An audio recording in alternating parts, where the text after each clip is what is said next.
swallow the emptiness, like a kid dressed for Sunday's mayhem, waiting for a snack. I was sitting in a chair, trying hard to decide whether it's candy I needed or the lollipop with reflecting sprinkles. Restaurants were castles back then, overlords of museums.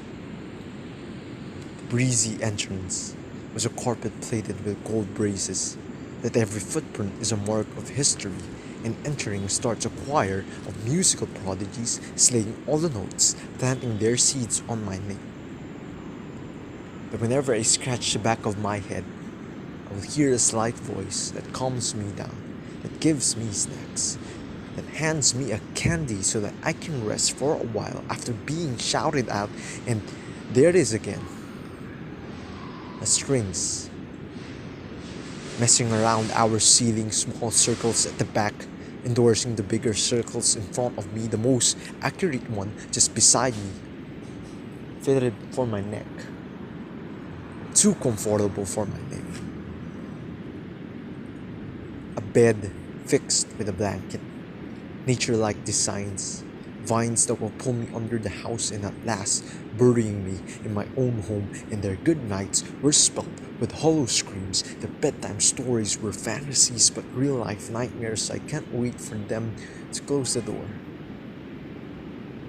It's the only defense I have. These strings suddenly transform into umbrellas with dry mouths, telling me to go to the store and buy all the doorknobs, all the locks, all the possible weapons against these maniacs. Umbrellas willing to cover me from the rain that can make me bleed.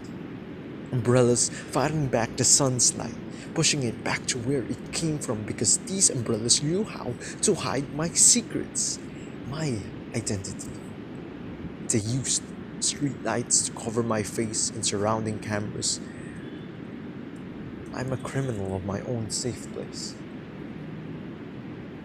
And every day feels like a funeral, mourning for whose death? My own death. And sometimes I feel confident. I tell them what I feel. They say sorry like an echo, unjust, imbalanced, insincere. Now, with all that thinking, I remove myself from their reality, a voice shouting my name. Lawrence! Lawrence! I came back to this world like a man from a surgery, from a coma. Where am I ask. You drop your candy. I kick it out. The house, that's me.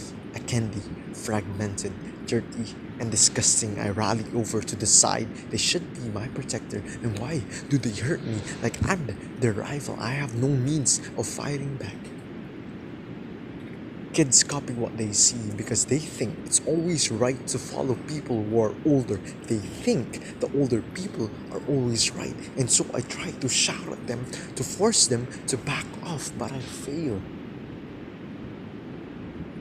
Am I not like everyone else? Was I born with a different world race?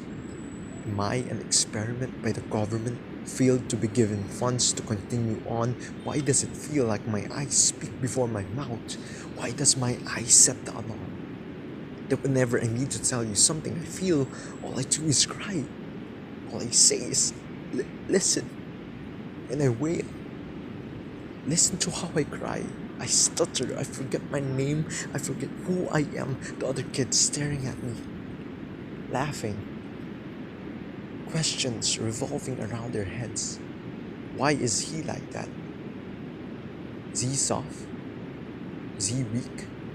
Is he a failure of a family that tried to build an enterprise but was given a shop full of doorknobs, unlock, and keys draining the sink so his tears will flood the plates? Is he a prize, unattended, ripped off the jeans used to cover the small spaces of the doorway where the little light shines through? Is he a tag, unused, tucked in the jeans to suspend him from telling anyone the way he feels about being locked inside a room where all the walls bounce screams from yesterday?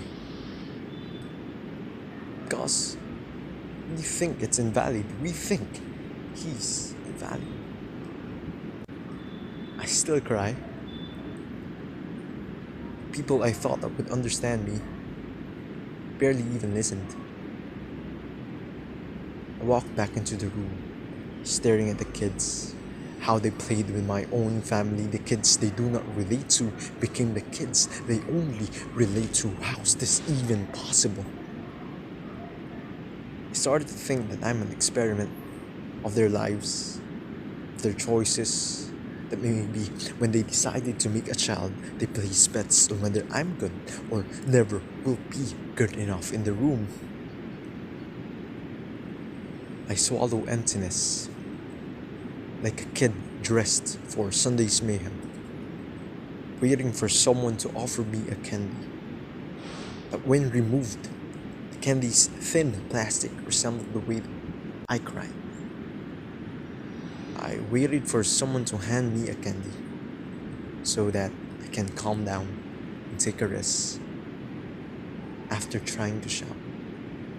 Every night, I shout to myself to practice. But every night, I just end up crying again.